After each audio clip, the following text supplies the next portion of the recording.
উমৰাংচুৰ ঘটনাক লৈ মন্তব্য কৰিছে অসম প্ৰদেশ কংগ্ৰেছ কমিটিৰ সভাপতি ভূপেন কুমাৰ বৰাই। ভূপেন কুমাৰ বৰাই কেইবাটাও মন্তব্য কৰিছে যে কয়লাৰ এনে ধৰণৰ যেতিয়া কাম চলি থাকে সেই সময়ত প্ৰকৃতপক্ষে ৰাজ্য চৰকাৰ বা প্ৰশাসনে গুৰুত্ব দিব লাগে নে নালাগে। এনেদৰে অবৈধভাৱে কয়লাৰ খনন হোৱা বিষয়টোক লৈ মন্তব্য কৰিছে আৰু দেৱলাল গাৰ্লুছাৰ পত্নীকো এই বিষয়লৈ টানি আনি ভূপেন কুমাৰ বৰাই কেইবাটাও মন্তব্য কৰিছে আৰু চৰকাৰৰ ওচৰত কি দাবী উত্থাপন কৰিছে শুনাব বিচাৰিছো। আছিলে আজি আৰু বিভিন্ন শাখা সংগঠনৰ প্ৰতিনিধিসকলৰ এখন জৰুৰী সভা আমি পাতিছোঁ। কাৰণ উমৰাংচুত এতিয়াও বহু কেইজন শ্ৰমিক আবদ্ধ হৈ আছে সুৰংগৰ ভিতৰত। উদ্ধাৰ অভিযান চলি আছে। এতিয়ালৈকে মাত্ৰ এজন শ্ৰমিকৰ মৃতদেহ উদ্ধাৰ হৈছে। মই তেখেতৰ আত্মাৰ সদ্গতিৰ বাবে ঈশ্বৰৰ ওচৰত প্ৰাৰ্থনা জনাইছোঁ।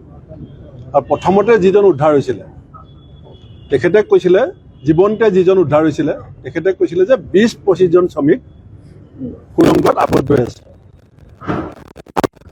আমাৰ এই সময়ত এজন মানুহ হিচাপে আমাৰ যিটো অনুভৱ, সেই অনুভৱেৰে আমি তেখেতসকলৰ কাষত থিয় হোৱাৰ সংকল্প লৈছোঁ। আমি ঠিকনাবিলাক পোৱা নাই। দলগাঁৱৰ এজনৰ আমি ঠিকনা পাইছোঁ। তেখেতৰ ঘৰলৈ ইতিমধ্যে আমাৰ দলৰ কৰ্মী যাবৰ কাৰণে জিলা কংগ্ৰেছক আমি নিৰ্দেশ দিছোঁ। আৰু আমি কালিলৈ গোটেই অসমত প্ৰত্যেক জিলা মুখ্য কাৰ্যালয়ত সত্যৰ সন্ধানত কয়লা অবৈধ চিণ্ডিকেটৰ চৰ্দাৰ কোন, অবৈধ কয়লা চিণ্ডিকেটৰ চৰ্দাৰ কোন, সত্যৰ সন্ধানত বুলি আমাৰ থাকিব শিৰোনামা। আৰু কয়লাৰ অবৈধ চিণ্ডিকেটৰ চৰ্দাৰ কোন, এই শীৰ্ষক গোটেই জিলাৰ হেডকোৱাৰ্টাৰত অৱস্থান ধৰ্মঘট কাৰ্যসূচী আমি ঘোষণা কৰিছোঁ। জিলাই জিলাই অৱস্থান ধৰ্মঘট হ'ব। অবৈধ চিণ্ডিকেটৰ যিজন চৰ্দাৰ আমি চবেই অনুমান কৰিব পাৰোঁ। আমি জানো যে CBI এই সময়ত চকু মুদি আছে, পুলিচ এতিয়া চকুত কাপোৰ বান্ধি আছে। গতিকে ৰাইজৰ সন্মুখলৈ আনিব লাগিব। এই অবৈধ কয়লা চিণ্ডিকেটৰ চৰ্দাৰক আমি ৰাইজৰ কাঠগড়াত থিয় কৰাই দিম।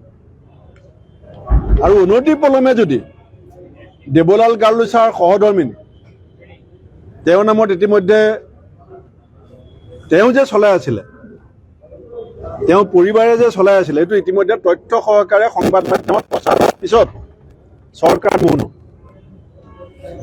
আৰু যিজন জীৱন উদ্ধাৰ হৈছিলে তেওঁ সন্ধানহীন হৈ আছে। যিজনে প্ৰথম উদ্ধাৰ হৈ পেলাই 20-25জন সুৰংগত আবদ্ধ, তেওঁ সন্ধানহীন হৈ আছে। এইটো বহুত ডাঙৰ কথা। তেওঁ কেনেকৈ সন্ধানহীন হৈছে? আৰু সুৰংগৰ ভিতৰত সুৰংগ, যিটো বিভিন্ন সংবাদ মাধ্যমত প্ৰচাৰ হৈ আছে। গতিকে এইটো সৰু ঘটনা নহয়, এইটো সৰু সৰু মানুহে কৰা কাম নহয়। ইয়াত বহুত ডাঙৰ ডাঙৰ মানুহ জড়িত আছে। আৰু হিমন্ত বিশ্ব শৰ্মা ডাঙৰীয়াৰ ষ্টেটমেণ্ট আছে যে অসমত চিণ্ডিকেট নাই। তাৰমানে মুখ্যমন্ত্ৰীৰ নিয়ন্ত্ৰণত অসমত আছে নে নাই, নে মুখ্যমন্ত্ৰীৰ নিয়ন্ত্ৰণত চিণ্ডিকেট চলি আছে? দুটা প্ৰশ্ন আহিছে। কাৰণ মুখ্যমন্ত্ৰীয়ে কৈছে যে চিণ্ডিকেট নাই, এতিয়া মুখ্যমন্ত্ৰীয়ে কৈছে যে ইলিগেল চিণ্ডিকেট আছে। তাৰমানে অসম হিমন্ত বিশ্ব শৰ্মা মুখ্যমন্ত্ৰীৰ নেতৃত্বত নিয়ন্ত্ৰণত আছে নে নাই? যদি নিয়ন্ত্ৰণত আছে, চিণ্ডিকেট তেখেতৰ নিয়ন্ত্ৰণত আছে।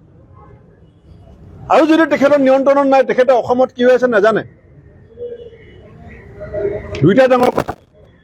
গতিকে আমাৰ কাইলৈ অৱস্থান আগজব পঞ্চায়তৰ মেম্বাৰ, কাউন্সিলৰ, জিলা পৰিষদ মেম্বাৰ, আমি তেওঁলোককো টাৰ্গেট দিছোঁ। তেওঁলোকো কালিলৈ সদল বলে আহিব প্ৰত্যেক নিজৰ জিলাত। আমাৰ প্ৰতিগৰাকী জেনেৰেল ছেক্ৰেটেৰী, APCC ভাইচ প্ৰেচিডেণ্টে আজি যিসকলে জিলালৈ যাব পাৰে জিলাত যাব, যিসকলে লৰালৈকে গৈ পোৱাত অসুবিধা আছে, কৰিমগঞ্জত গৈ পাব নোৱাৰে, বা ধুবুৰী বা শদিয়াত আজি হয়তো গৈ নাপাব, কিন্তু ইয়াৰ পৰাই তেওঁলোকে জাকিৰ হুছেইন চিকদাৰ ডাঙৰীয়াক আমি দায়িত্ব দিছোঁ।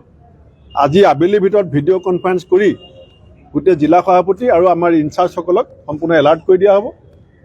আৰু জিলা সভাপতিসকলক আমি দায়িত্ব দিছোঁ যে কালিলৈ আন্দোলন কাৰণ গাঁতৰ ভিতৰত অসমীয়া শ্ৰমিকৰ যিটো অৱস্থা, যিসকল অনাহাৰ অনিদ্ৰাত পেটৰ ভোকত কাম কৰিবলৈ যোৱা মানুহখিনিক যেনেকৈ সুৰংগত সোমোৱাই হত্যা কৰাৰ ষড়যন্ত্ৰত হিমন্ত বিশ্ব শৰ্মা চৰকাৰ লিপ্ত হৈছে।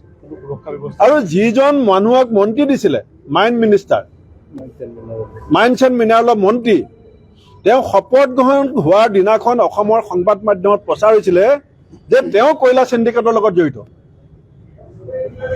যিজন মানুহক মাইন্স এণ্ড মিনাৰেল মিনিষ্টাৰ দিছে, শপত গ্ৰহণৰ দিনা মন্ত্ৰীক মানুহে গামোচা দিয়ে, ফুল দিয়ে, আৰু অসমত প্ৰচাৰ হৈছিলে যে সেই মানুহজন চিণ্ডিকেটৰ লগত জড়িত।